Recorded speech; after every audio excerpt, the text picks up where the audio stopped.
talk about my dad a lot because I had a unique opportunity to spend some time with him at the COVID shutdown. And I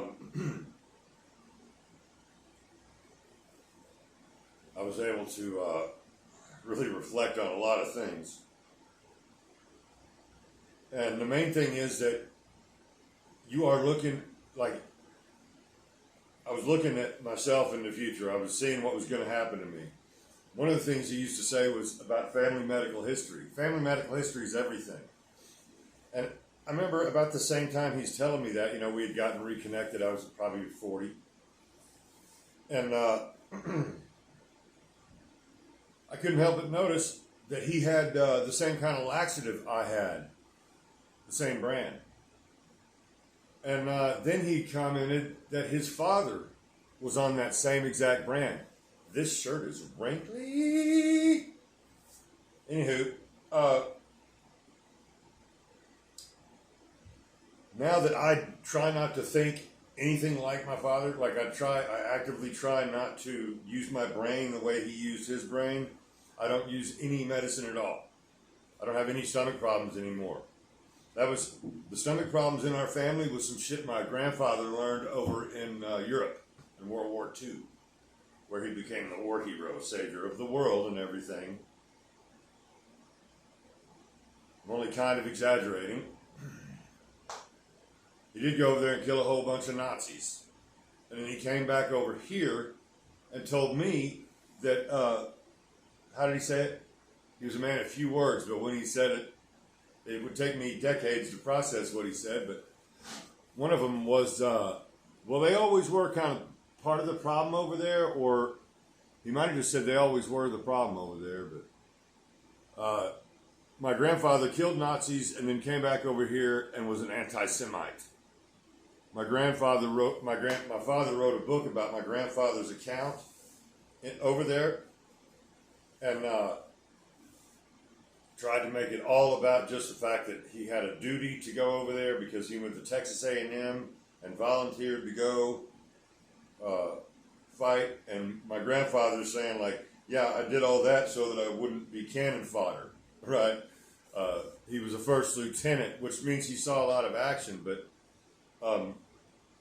well, he was smart.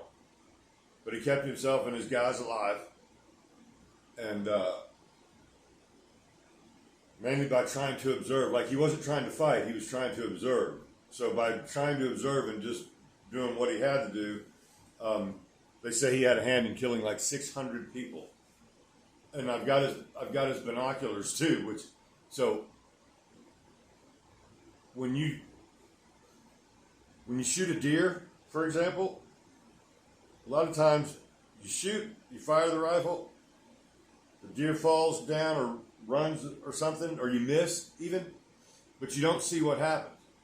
You don't see it. It's not like a movie at all, especially through a scope at a couple hundred yards. It's boom, what happened? Let's go see. Let's go see what happened. Sometimes you do. It's just oftentimes you don't see anything. In a firing squad, right?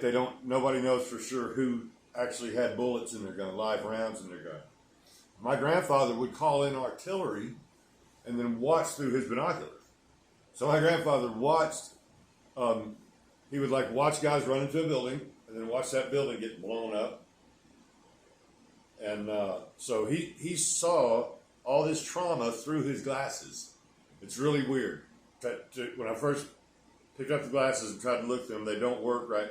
They don't work right anymore. So, but I remember thinking, oh shit, my grandfather saw all that stuff. And then my grandfather and my father both gave me the same advice to ignore all that psychology stuff. And they both wound up on the same fucking laxative, expecting me to be on the same fucking laxative. So, good morning. Fuck family medical history. It's just a curse. Unless it's like if you got a blood thing or a condition your family has or something, maybe. But I'm pretty sure a lot of people with kidney and liver diseases that runs in the family, it's just some shit they eat. Oh, this is what we eat. This is what we do. No, man. Quit eating that shit. I quit eating red meat, and now I don't leak doo-doo like my dad did. Anyway, nobody wants to work anymore, so I got to go to work. See y'all later.